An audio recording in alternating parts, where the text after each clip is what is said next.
nziza gihugu cyacu.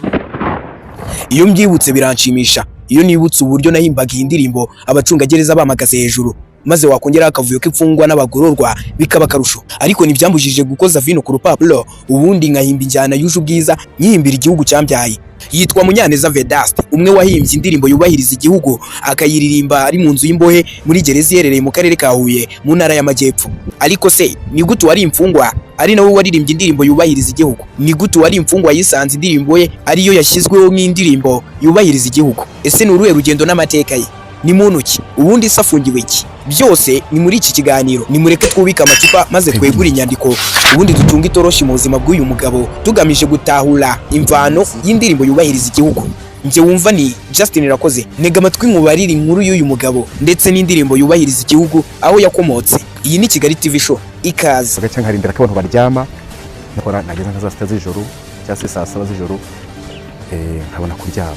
Byose byatangiye mu mwaka w'1999 ubwo leta y'u Rwanda yashyiragaho itegeko n'itangazo rishishikariza abanyarwanda bose bafite ubugeni mu kwandika indirimbo yubahiriza igihugu, guhimba ibendera ndetse n'ikirangantego cy'u Rwanda. Uwari gutsinda rero muri iki gihe yari guhabwa miliyoni 5, aribwo kirimo bene cyo yatsindiye isoko ryo guhanga ibendera ry'u Rwanda ndetse n'ikirangantego cy'u Rwanda. Ubyumve neza ko indirimbo yubahiriza igihugu ariyo yari isigaye iri guhatanirwa ku rwego rw'igihugu. Aha niho ugiye kuvumburira ubuzima bw'uyu mugabo Munyaneza Vedaste. Ese ni gute indirimbo bahimbiye muri gereza mu tuzu dushaje hejuru y'izindi yahigitse izindi ku rwego rw'igihugu, igihugu cy'u Rwanda kigahitamo kuyikoresha nk'indirimbo yubahiriza igihugu ndetse kubahirizwa na buri munyarwanda wese? Ubwo leta yatangaga iri tangazo ryageze mu matwi y'uyu mugabo aho yari ari muri gereza, maze rimugeraho yarafungiwe n'abandi bagororwa, maze haba amapiganwa adasanzwe aho buri wese yashakaga gutsindira aya mafaranga leta y'u Rwanda yari yashyizeho. Abafungwa bose bifitemo ubugeni ndetse n'impano baragerageje, ariko Munyaneza Vedaste aza ari uwa mbere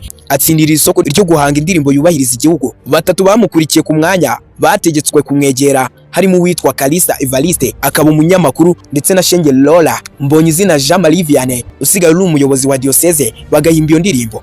Aba bagabo barihuje maze batangira guhanga iyo ndirimbo. Muri uko guhimba iyo ndirimbo ari ubwo basubiranagamo maze bakarinda bajya kuryama badafashe umwanzuro w'uko bayihimba.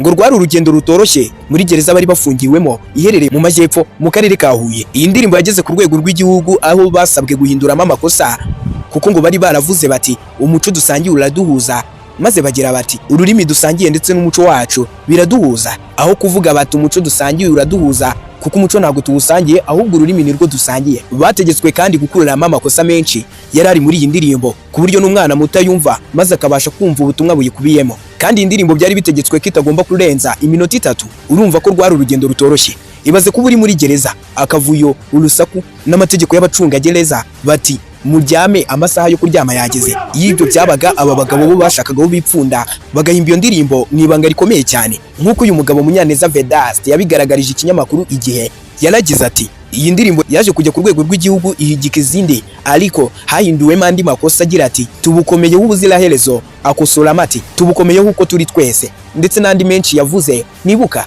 uwari gutsindira irushanwa yagombaga guhabwa amafaranga angana na miliyoni 5, gusa kubera amategeko ya gereza uwari imfungwa yahabwaga 1/10 ku mafaranga maze andi yose agahabwa gereza. Ubwo nge indirimbo yabo yatsindaga kuri miliyoni 5 bagombaga guhabwa bahaweho ibihumbi 500, kandi ngo bagombaga kuyagabanuka ari 9 kuko ngo hari abandi babafashije ku ruhande mu gihe bari guhimbira indirimbo. Buri wese rero yatwaye ibihumbi 71 maze ayandi bayahereza abandi bari barabafashije barigabanira. Uyu mugabo yagize ati byari byiza ko twagombaga guhabwa arenzeho kuko twakoze ibikorwa by'indashyikirwa, bityo na leta y'u Rwanda ikigenderaho kuri uyu munsi. Wakomeje kwibaza uti uyu mugabo kubera icyo afunze, ni irihe kosa yakoze kugira ngo yisange mu maboko ataraye muri gereza?